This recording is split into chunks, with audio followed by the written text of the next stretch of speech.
সারা বাংলাদেশে দুর্বার আন্দোলন গড়ে তোলা হবে।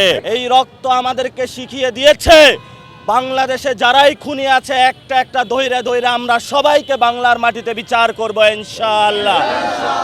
প্রধানমন্ত্রী অনেক সুযোগ দিয়েছি, আর নয়। কবে চুপ্পুকে গ্রেপ্তার করবেন সে বিষয়ে স্পষ্ট জাতিকে নির্দেশনা দিন। যদি না দেন তাহলে আমরা মনে করব শেখ হাসিনার সাথে যেভাবে চুপ্পু আতাত করে চলেছে, আপনিও ভারত এবং শেখ হাসিনার সাথে হাত মিলিয়েছেন। যারা আমাদের ভাইদের খুনিদের সাথে হাত মিলাবে, এই খুনি এবং খুনিদের দোষর বাংলায় তাদেরকে ছাড় নাই। আজকে চুপ্পুর পদত্যাগের সাথে সাথে তার অ্যারেস্ট এবং তার গ্রেপ্তারের আহ্বান জানিয়ে আমাদের সংক্ষিপ্ত বিক্ষোভ মিছিল এখানে শেষ করছি।